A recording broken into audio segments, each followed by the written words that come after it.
नमस्कार साथियों, स्वागत है आप सभी का सिविलियंस में। आज के क्लास में हम लोग मुख्य रूप से मौलिक अधिकार यानी कि फंडामेंटल राइट्स को शुरू करेंगे, जो कि प्रीलिम्स और मेंस दोनों के लिए काफ़ी ज़्यादा इंपॉर्टेंट हो जाता है। तो मेंस में भी सेम टू सेम यही वाला पढ़ना है, बस उसको थोड़ा सा लैंग्वेज में लिखना पड़ेगा, और प्रीलिम्स में भी यहाँ से क्वेश्चन बनता है काफ़ी ज़्यादा। तो इसको अभी हम लोग आर्टिकल वाइज देख लेते हैं, जिससे कि हम लोग का मेंस के लिए जो आंसर होगा वो भी काफ़ी ज़्यादा ईजी हो जाएगा, और इसी चीज़ को फिर से एक क्वेश्चन आंसर फॉर्मेट में दे दिया जाएगा। तो मौलिक अधिकार यानी कि फंडामेंटल राइट्स, जो कि हम लोग का मेंस में चैप्टर 3 में दिया गया है, और इसमें मुख्य रूप से मौलिक अधिकार के साथ साथ मौलिक कर्तव्य को भी पढ़ना है। तो सबसे पहला क्वेश्चन आता है कि मौलिक अधिकार क्या है या मूल अधिकार क्या है।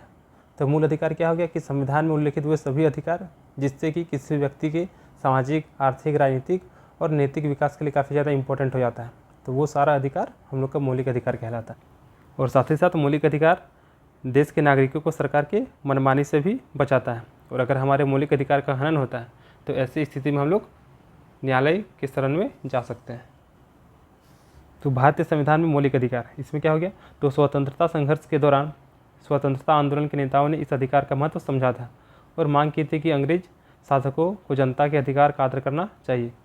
यानी कि जब आज़ादी की लड़ाई चल रहा था उस समय हम लोग को बहुत चीज़ लगा ऐसा कि ये सारा चीज़ हम लोग का अधिकार होना चाहिए, जैसे बोलने का अधिकार होना चाहिए, जो कि उस समय हम लोग को उतना नहीं मिलता था। तो ऐसे में जो भी स्वतंत्रता आंदोलन के नेता थे उन्होंने इन चीज़ों को समझा और अंग्रेज शासकों से जनता के अधिकारों की मांग की कि लोगों के अधिकार को उनका आदर करना चाहिए। और फाइनली 1928 में मोतीलाल नेहरू समिति ने अधिकार के घोषणा पत्र की मांग उठाई, और स्वाभाविक था कि आज़ादी के बाद स्वतंत्रता निर्माण के दौरान संविधान में अधिकारों का समावेशन करने और उन्हें सुरक्षित करने पर सभी की एक राय थी, और संविधान में उन अधिकारों को सूचीबद्ध किया गया जिन्हें सुरक्षा देनी थी, उन्हें मौलिक अधिकार की संज्ञा दी गई। यानी कि वो सारा अधिकार जो कि स्वतंत्रता आंदोलन के दौरान, स्वतंत्रता संघर्ष के दौरान नेताओं को लगा कि ये सारे हम लोग के मौलिक अधिकार होना चाहिए, उन सभी चीज़ों को संविधान में सूचीबद्ध किया गया, उन्हीं को हम लोग मौलिक अधिकार के रूप में जानते हैं, जो कि किसी भी व्यक्ति के सामाजिक, आर्थिक, राजनीतिक और नैतिक विकास के लिए काफ़ी ज़्यादा इंपॉर्टेंट हो जाता है। तो मौलिक अधिकार का जो कंसेप्ट था ये मुख्य रूप से अमेरिका के संविधान से लिया गया है। ये प्रीलिम्स के लिए काफ़ी ज़्यादा इंपॉर्टेंट हो जाता है। और संविधान के भाग 3 में, जो संविधान में टोटल 22 भाग है,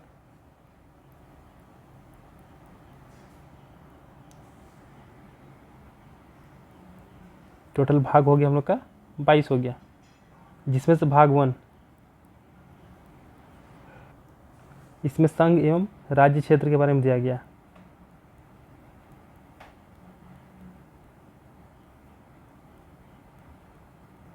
भाग 2 में नागरिकता,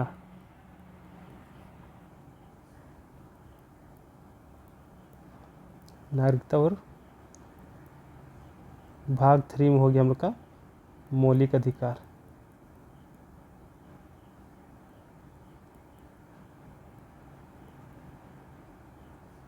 तो भाग 1 हो गया हम लोग का संघ एवं राज्य क्षेत्र, जिसमें आर्टिकल 1 से लेकर आर्टिकल 4 तक दिया गया है।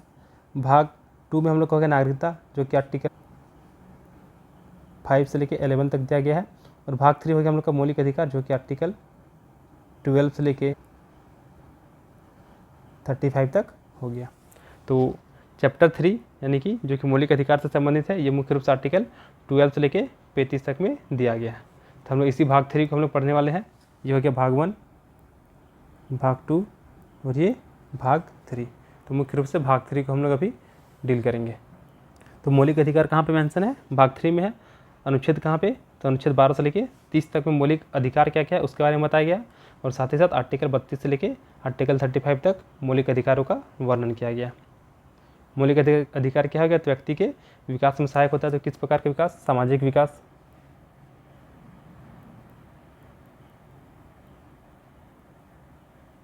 आर्थिक विकास, राजनीतिक विकास और नैतिक विकास, इन सभी के लिए मौलिक अधिकार का होना काफ़ी ज़्यादा इम्पोर्टेंट हो जाता है।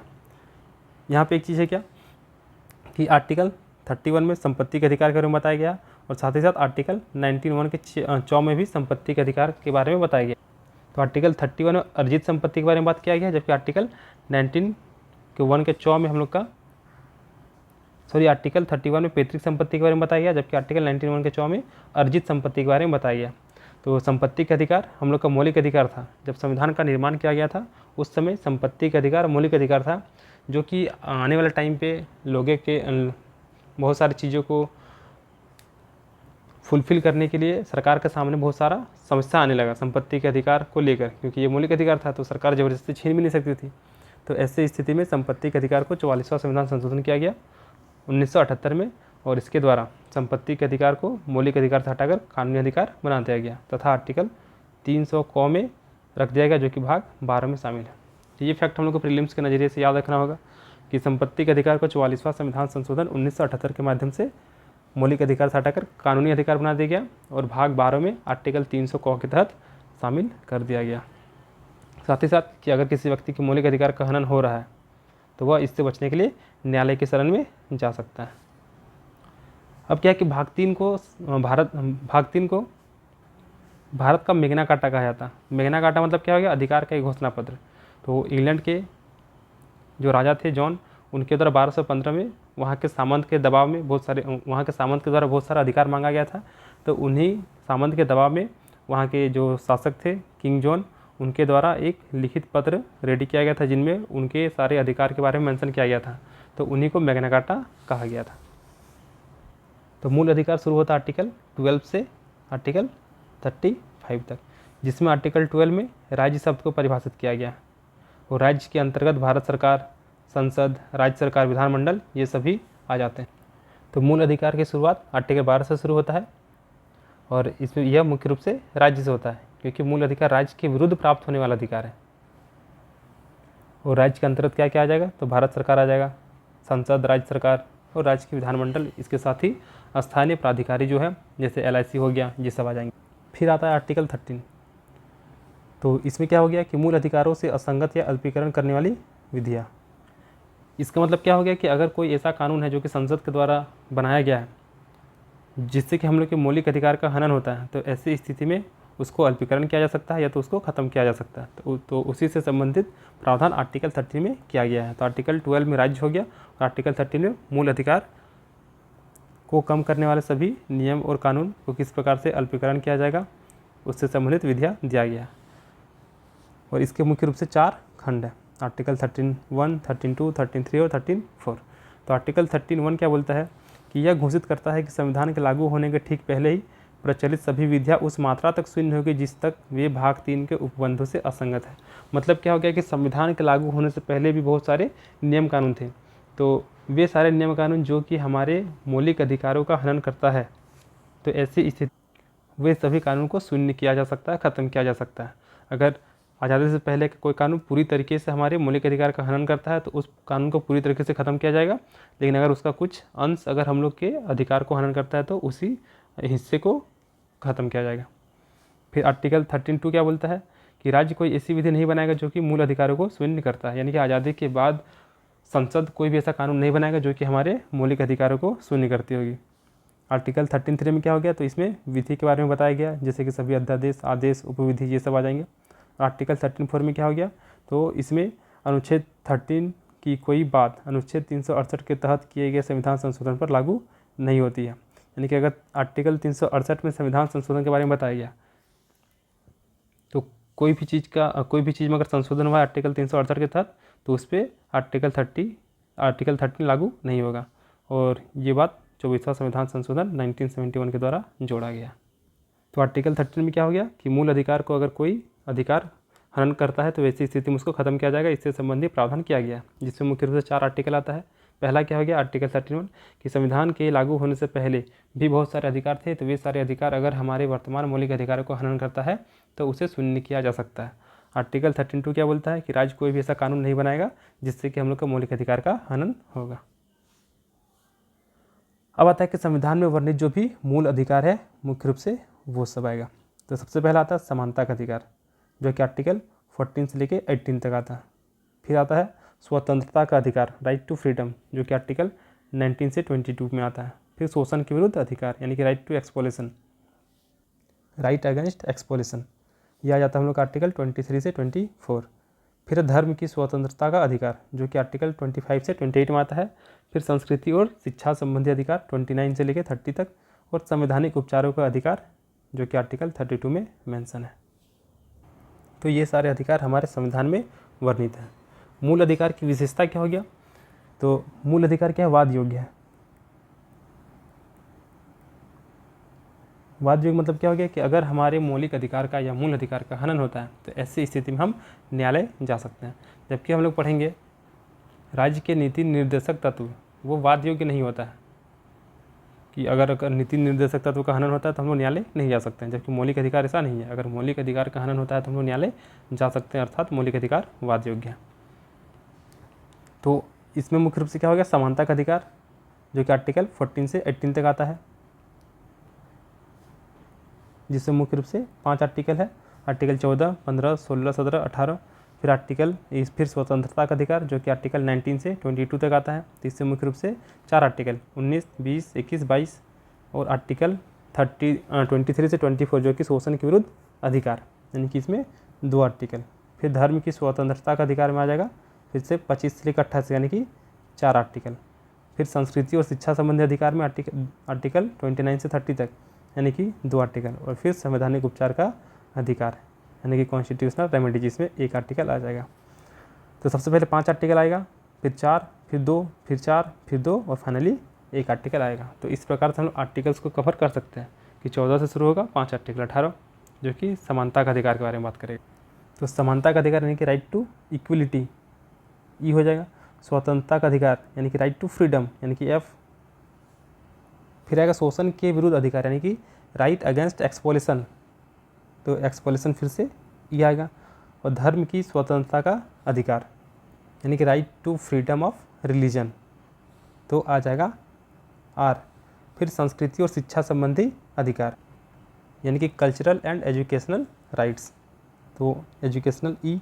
और संवैधानिक उपचार का अधिकार अर्थात राइट टू कॉन्स्टिट्यूशनल रेमेडीज, तो रेमेडीज यानी कि आर। तो क्या हो गया? इक्वलिटी, राइट टू इक्वलिटी यानी कि समानता का अधिकार हम ई ले लिए। स्वतंत्रता का अधिकार यानी कि राइट टू फ्रीडम एफ ले लिए। शोषण के विरुद्ध अधिकार राइट अगेंस्ट एक्सपोलिशन यानी कि ई। और फिर धर्म की स्वतंत्रता यानी कि राइट टू रिलीजन। फिर संस्कृति और शिक्षा संबंधी अधिकार यानी कि राइट टू एजुकेशन हो जाएगा। कल्चरल एंड एजुकेशनल राइट्स हो जाएगा, तो ई फॉर एजुकेशन। और राइट टू कॉन्स्टिट्यूशनल रेमेडीज यानी कि संवैधानिक उपचारों का अधिकार आर हो जाएगा। तो एक पैटर्न यहाँ पे जनरेट हो जा रहा है कि ई एफ ई आर करके। पहले ई हो गया equality, F for freedom, E for exploitation, R for हो गया हम लोग का रिलीजन, ई फॉर एजुकेशन और आर फॉर हो गया रेमेडीज। तो E F E R, E F E R. और आर्टिकल की बात करें तो पहले 5 आर्टिकल, फिर 4, फिर 2, फिर 4, फिर 2 और फिर 1, यानी कि हम लोग का राइट टू इक्वलिटी यानी कि समानता का अधिकार में 5 आर्टिकल होगा जो कि 14 से शुरू होकर 18 तक जाएगा। फिर यहाँ पे राइट टू फ्रीडम में 4 आर्टिकल होगा जो कि 19 से लेकर 22 तक जाएगा। तो ऐसा करके हम लोग सारा आर्टिकल्स को समझ सकते हैं कि समानता के अधिकार में कौन सा आर्टिकल होगा, शोषण के विरुद्ध अधिकार में कौन सा आर्टिकल होगा। तो आर्टिकल्स को याद करने में हम लोग को सहूलियत होगा, क्योंकि प्रीलिम्स में एक आध क्वेश्चन यहाँ से नज़र आ जाता है। तो सबसे पहला टॉपिक है समानता का अधिकार, राइट टू इक्वलिटी, जो कि आर्टिकल 14 से लेकर आर्टिकल 18 तक है। और आज के क्लास में मुख्य रूप से हम लोग समानता के अधिकार को कंप्लीट करेंगे। तो आर्टिकल 14 आता है विधि के समक्ष समता। तो विधि के समक्ष समता, तो ये विचार जो है ये ब्रिटिश से लिया गया, ब्रिटेन से लिया गया। ये फैक्ट याद रखना है कि समानता विधि के समक्ष समानता कहाँ से लिया गया है, तो ब्रिटेन से लिया गया। इसका मतलब क्या हो गया कि विधि का शासन होगा, यानी कि कोई भी व्यक्ति कानून से ऊपर नहीं हो सकता है, सभी व्यक्ति कानून के अधीन ही होगा। और सभी व्यक्तियों के लिए राज्य एक समान कानून बनाएगा तथा उस कानून को सभी व्यक्तियों पर एक समान रूप से लागू होगा, चाहे व्यक्ति अमीर हो, गरीब हो, पिछड़ा हो या फिर अंबानी अडानी जैसा कोई भी व्यक्ति हो, हर किसी पर एक जैसा कानून ही लागू होगा। यानी कि यह चीज़ जो है यानी कि विधि के समक्ष समता, ये किसी भी व्यक्ति को विशेषाधिकार नहीं देता है।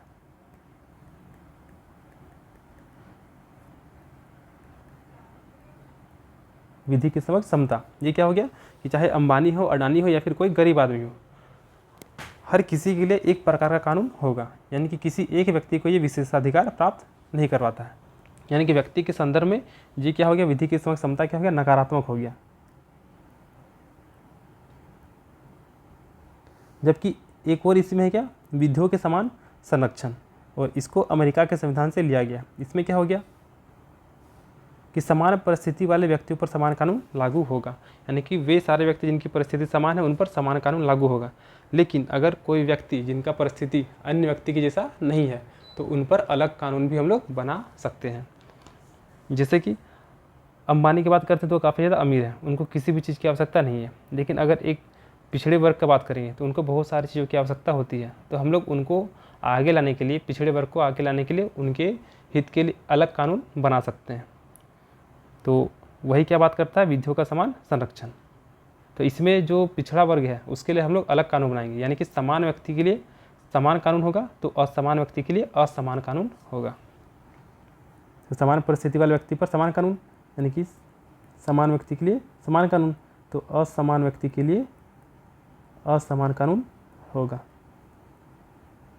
तो असमान व्यक्ति के लिए असमान कानून मतलब क्या हो गया कि ये पॉजिटिव सेंस दे रहा व्यक्ति के संदर्भ में, तो ये क्या हो जाएगा, सकारात्मक अभिव्यक्ति है। तो आर्टिकल 14 क्या हो गया कि विधि के समक्ष समता और विधियों के समान संरक्षण, दो चीज़ की बात करता है। तो विधि के समक्ष समता मतलब क्या हो गया कि कानून के सामने हर कोई बराबर होगा, चाहे अंबानी हो, अडानी हो, या फिर पिछड़ा वर्ग हो, या फिर मिडिल क्लास फैमिली हो, कोई भी हो, कानून के सामने समान होगा। इसमें किसी भी एक व्यक्ति को विशेषाधिकार नहीं दिया जाता है, इसीलिए इसको नकारात्मक सेंस में लिया गया है, जो कि ब्रिटेन से लिया गया। जबकि विधियों के समान संरक्षण, इसमें क्या हो गया कि समान परिस्थिति वाले व्यक्ति पर समान कानून लागू होगा, लेकिन ऐसा व्यक्ति जो कि काफ़ी ज़्यादा पिछड़ा हुआ है, यानी कि असमान व्यक्ति के साथ असमान कानून भी हम लोग बना सकते हैं ताकि उनका उत्थान हो सके। तो व्यक्ति के संदर्भ में ये वाला सकारात्मक हो जाएगा। तो आर्टिकल 14 बोलता है क्या कि कानून के सामने सभी समान होगा, लेकिन इसके कुछ कुछ अपवाद भी देखने को मिलते हैं। जैसे कि राष्ट्रपति या राज्य के राज्यपाल अपने कर्तव्य या शक्ति का प्रयोग के लिए किसी न्यायालय के प्रति जवाबदेही नहीं होगा। फिर हो गया कि राष्ट्रपति या राज्यपाल के खिलाफ कोई आपराधिक कार्रवाई नहीं होगी, और कोई भी न्यायालय राष्ट्रपति या राज्यपाल को उनके कार्य के दौरान गिरफ्तारी या कारावास की प्रक्रिया जारी नहीं करेगा। हालांकि जब वे अपने पद पर रहेंगे तो वो उन पर कोई भी कार्रवाई नहीं कर सकते, लेकिन जैसे ही वे पद से हटेंगे उन पर कार्रवाई किया जाएगा। और राष्ट्रपति या राज्यपाल के खिलाफ 2 महीने की पूर्व सूचना दिए बिना कोई भी सिविल कार्रवाई शुरू नहीं किया जा सकता है। आर्टिकल 361 के 1 के अनुसार संसद में बैठने वाले जो भी सांसद हैं उनको आर्टिकल 105 के अनुसार, तो आर्टिकल 361 का ए में क्या मेंशन है कि संसद या राज्य विधानमंडल का कोई भी सदस्य सत्र के दौरान आपराधिक या सिविल के किसी भी मामले में अदालत के समक्ष पेश होने के लिए बाध्य नहीं है। तो जो सांसद होंगे उनके लिए आर्टिकल 105 में ये वाला बात बोला गया है, और विधायक के लिए, यानी कि विधानमंडल में जो विधायक होंगे उनके लिए आर्टिकल 194 में ये बात बोला गया। तो आर्टिकल 361 ए के अनुसार क्या हो गया कि संसद या राज्य विधानमंडल का कोई भी सदस्य सत्र के दौरान आपराधिक या सिविल में से किसी भी मामले में अदालत के समक्ष पेश होने के लिए बाध्य नहीं है।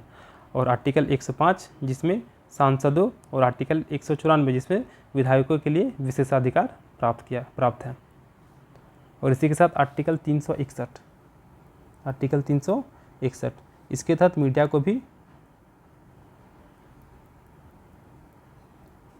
भी विशेषाधिकार दिया गया। तो कुछ मतलब आर्टिकल 14 बोलता है समानता का अधिकार, लेकिन कुछ अपवाद भी हैं जो कि समानता के अधिकार को ब्रेक करता है। तो आर्टिकल 14 में क्या हो गया कि विधि का शासन अर्थात कोई भी व्यक्ति, तो यहाँ पे बोला गया कोई भी व्यक्ति, चाहे वह भारतीय हो या फिर बाहर का विदेशी व्यक्ति हो, हर किसी पर आर्टिकल 14 लागू होता है। तो आर्टिकल 14 काफ़ी ज़्यादा इंपॉर्टेंट हो जाता है, जिसको संविधान संशोधन के द्वारा भी समाप्त नहीं किया जा सकता है। तो आर्टिकल 14 मुख्य रूप से समानता के अधिकार के बारे में बात करता है।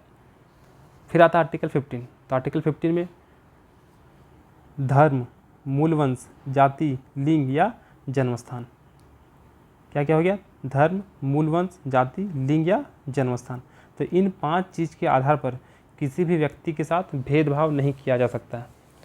और यह चीज़ जो है ये सिर्फ और सिर्फ देश के नागरिकों को ही प्राप्त है, यानी कि विदेश से आने वाले लोगों के साथ हम लोग धर्म, मूलवंश, जाति, लिंग या फिर जन्म स्थान के आधार पर भेदभाव कर सकते हैं, लेकिन आर्टिकल 14 में ऐसा नहीं था।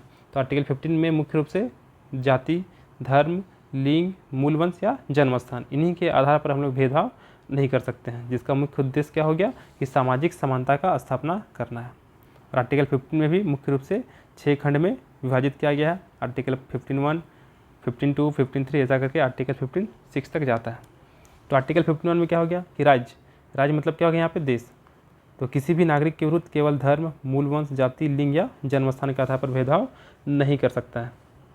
आर्टिकल 15 का 2 क्या हो गया कि दुकान हो गया, होटल हो गया, मनोरंजन स्थल, कुआं, तालाब, सड़क, इन सभी पर किसी व्यक्ति को उसके जाति, धर्म, लिंग, मूल वंश या फिर जन्म स्थान के आधार पर हम लोग जाने से रोक नहीं सकते हैं।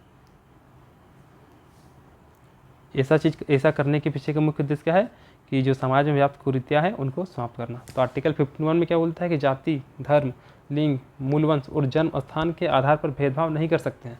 आर्टिकल 15 का 2 क्या बोलता है कि कोई भी सार्वजनिक स्थल जैसे कि दुकान, होटल, मनोरंजन स्थल, इन सारे जगहों पर फिर से वही सारा चीज़ धर्म, मूल वंश, जाति, लिंग या फिर जन्म स्थान के आधार पर भेदभाव हम लोग नहीं कर सकते हैं। आगे आता आर्टिकल 15 का 3। तो राज्य स्त्रियों और बालकों के हित में कोई विशेष उपबंध कर सकता है। स्त्री और बालक, तो यहाँ पे स्त्री आ गया यानी कि लिंग की बात कर दिया, जबकि आर्टिकल 15 में क्या बताया गया कि लिंग के आधार पर भेदभाव नहीं कर सकते हैं। लेकिन आर्टिकल 15(3) में लिंग के आधार पर कुछ विशेष उपबंध कर सकते हैं ऐसा बोल रहा है। यानी कि आर्टिकल 15(1) और 15(2) का अपवाद रूप हो जाता है आर्टिकल 15(3). यानी कि आर्टिकल 15(3) जो है वो आर्टिकल 15(1) और आर्टिकल 15(2) का विरोध करता है। विरोध से अच्छा हो गया अपवाद रूप है। तो आर्टिकल 15(3) में क्या बोला गया कि स्त्री और कोई भी बालक के हित में कोई विशेष उपबंध हम लोग कर सकते हैं। जैसे कि महिलाओं की उन्नति के लिए राज्य कानून बना सकता है, जैसे राष्ट्रीय महिला आयोग अधिनियम 1990 में और दहेज प्रतिशत अधिनियम 1961 में बनाया गया। फिर आता आर्टिकल 15 का 4। तो इसमें क्या बताया गया कि राज्य सामाजिक और शैक्षणिक दृष्टि से पिछड़े हुए नागरिकों की उन्नति या SC ST के लिए विशेष प्रावधान कर सकता है। और इसको मुख्य रूप से पहला संविधान संशोधन 1951 के द्वारा जोड़ा गया था। एग्जाम्पल जैसे कि लोकसभा और विधानसभा का सीट में ST या फिर SC को उनका उपयुक्त प्रतिनिधित्व प्रदान करने के लिए कुछ सीटें आरक्षित की जाती है। फिर आर्टिकल 15 का 5 में क्या बोलता है कि शैक्षणिक दृष्टि से पिछड़े या फिर SC ST के लिए उन्नति के लिए अनेक शिक्षण संस्थानों में कुछ उनके प्रवेश में आरक्षण का प्रावधान किया गया है या फिर उनके शुल्क में कटौती की जाती है। 15 का 6 में क्या हो गया कि राज्य सरकार व्यापार करने व शैक्षणिक संस्थानों में प्रवेश के लिए आर्थिक रूप से कमजोर भाग की उन्नति के लिए 10% आरक्षण का प्रावधान कर सकेगी। तो ये हो गया आर्टिकल 15 कंप्लीट। तो आर्टिकल 15 में क्या हो गया जिससे मुख्य रूप से 6 अधिकार के बारे में 6 उपखंड दिया गया है, जिसमें पहला क्या हो गया कि राज्य किसी के विरुद्ध जाति, धर्म, लिंग, मूल वंश या जन्म स्थान के आधार पर भेदभाव नहीं करेगा। आर्टिकल 15(2) क्या बोलता है कि दुकान, कोई भी सार्वजनिक स्थल जैसे दुकान, होटल, कुआं, तालाब, सड़क, इन सारे जगहों पर जाति, धर्म, लिंग, मूल वंश या जन्म स्थान के आधार पर भेदभाव नहीं कर सकते हैं। वहीं पर आर्टिकल 15(3) आता है जो कि फिर क्या बोलता है कि स्त्री और बालकों के हित में कोई विशेष उपबंध कर सकता है, जो कि आर्टिकल 15(1) और आर्टिकल 15(2) का अपवाद हो जा रहा है। फिर आगे आता आर्टिकल 15 का 4 जो कि सामाजिक और शैक्षणिक दृष्टि से पिछड़े हुए नागरिकों की उन्नति के लिए या फिर SC ST के लिए विशेष प्रावधान कर सकती है, जैसे कि लोकसभा और विधानसभा का सीट में आरक्षण का प्रावधान किया जाता है इन सभी लोगों के लिए।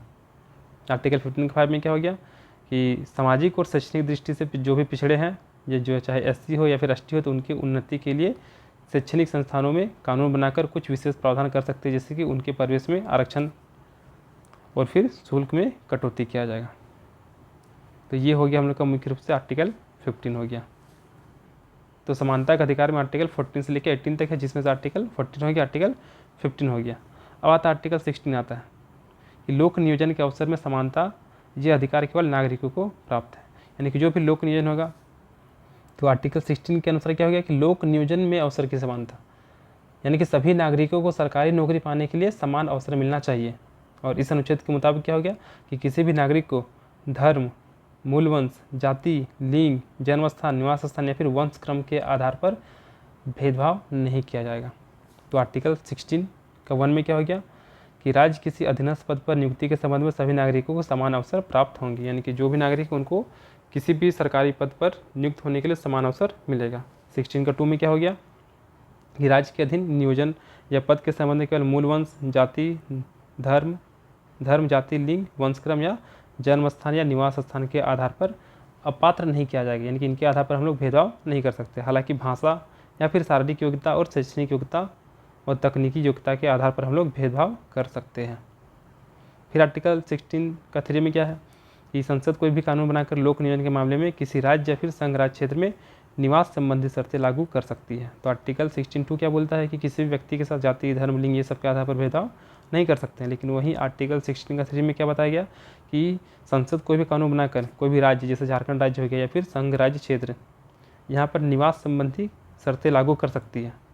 अर्थात कि यह आर्टिकल 16(2) का अपवाद है। 16 के 4 में क्या है कि राज्य को यह शक्ति दी गई है कि वह पिछड़े हुए नागरिकों के किसी वर्ग के पक्ष में जिनका प्रतिनिधित्व राज्य की राय में राज्य के अधीन सेवा में पर्याप्त नहीं है, तो नियुक्तियों एवं पदों के आरक्षण का उपबंध कर सकेगा। यानी कि किसी भी राज्य में अगर मान लीजिए कि एसटी की आबादी काफ़ी ज़्यादा है, लेकिन वहाँ के जो भी गवर्नमेंट स्टाफ है वो मुख्य रूप से एसटी नहीं है, तो ऐसी स्थिति में उनका प्रतिनिधित्व बढ़ाने के लिए कुछ आरक्षण का उपबंध कर सकती है। ऐसा शक्ति राज्य को दिया गया है। लेकिन ऐसा करने से पहले कंडीशन क्या है कि वह वर्ग पिछड़ा होना चाहिए और राज्य के अधीन सेवा में उनका प्रतिनिधित्व जितना होना चाहिए कायदे से उतना नहीं है, तो ही उनके लिए कुछ आरक्षण का प्रावधान आर्टिकल 64 के तहत कर सकते हैं। फिर आर्टिकल 65 आता है। तो इसमें क्या बताया गया है कि कोई बात किसी धार्मिक या सांप्रदायिक संस्था में किसी पदाधिकारी सदस्य की नियुक्ति में किसी विशिष्ट धर्म के व्यक्ति को वरीयता देने से नहीं रोकती है। यानी कि अगर हमको मंदिर में अगर पुजारी चाहिए तो हो सकता है कि हम वहाँ किसी एक पर्टिकुलर धर्म के व्यक्ति को ही पुजारी बना सकते हैं। तो इसमें क्या हो गया कि सदस्य की नियुक्ति में किसी विशिष्ट धर्म के व्यक्ति को वरीयता देने से हम लोग नहीं रोक सकते। यानी कि मंदिर में जो पुजारी होगा मुख्य रूप से अगर कंडीशन है कि हिंदू ही होगा तो हिंदू ही होगा, इसमें कोई भी वरीयता देने से नहीं रोकती है आर्टिकल 16(5). फिर आर्टिकल 16(6) में आ गया क्या कि राज्य आर्थिक रूप से कमजोर नागरिकों के लिए वर्तमान आरक्षण के अतिरिक्त प्रत्येक श्रेणी को 10% आरक्षण का प्रावधान करेगा, जो कि 103वां संविधान संशोधन के द्वारा जोड़ा गया।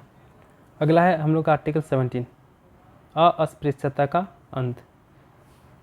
यानी कि हम लोग किसी भी व्यक्ति के साथ छुआछूत नहीं कर सकते और यह अधिकार मुख्य रूप से राज्य और व्यक्ति दोनों के विरुद्ध व्यक्ति को प्राप्त है। यानी कि कोई भी सरकार या फिर कोई भी व्यक्ति कोई भी किसी के साथ किसी प्रकार का छुआछूत नहीं कर सकता है और इसके द्वारा अस्पृश्यता को पूर्णतः समाप्त करते हुए उसका किसी भी रूप से किया जाने वाले आचरण निषिद्ध किया जाएगा।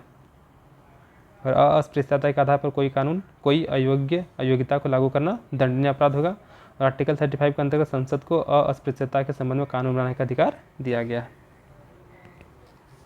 तो अस्पृश्यता अधिनियम 1955, इसके अंतर्गत अपराध के लिए 500 रुपया जुर्माना तथा 6 माह का कारावास या तो दोनों भी हो सकता है, 500 रुपया भी और 6 महीना जेल भी हो सकता है, इन दोनों का प्रावधान किया गया। तो क्या क्या है जिसके आधार पर हम लोग बोल सकते हैं कि छुआछूत किया गया है। तो किसी व्यक्ति को सार्वजनिक पूजा स्थल में प्रवेश या पूजा करने से रोकना, अगर ऐसा करते हैं यानी कि माना जाएगा कि हम लोग आर्टिकल 17 का उल्लंघन किए हैं।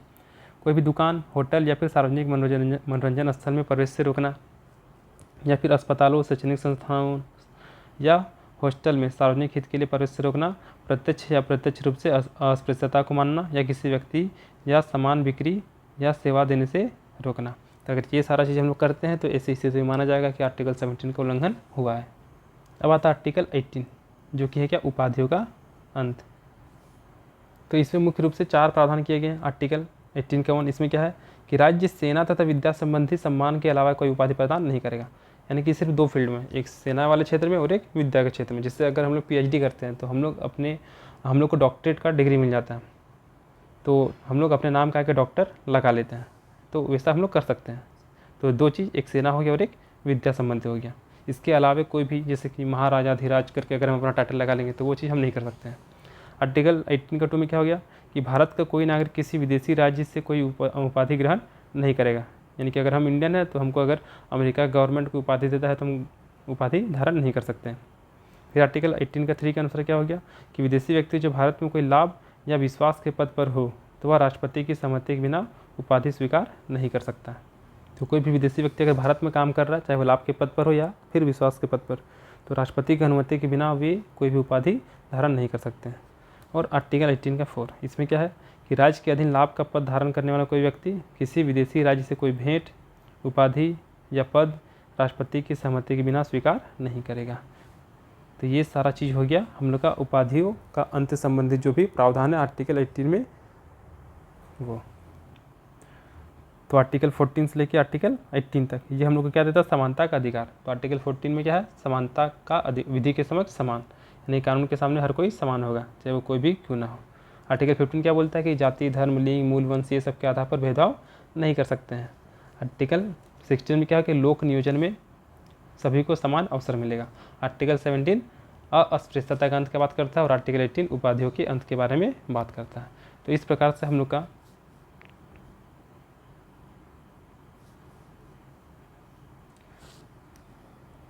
पहला वाला यानी कि समानता का अधिकार जो कि आर्टिकल 14 से लेके 18 तक है वो कंप्लीट हो गया।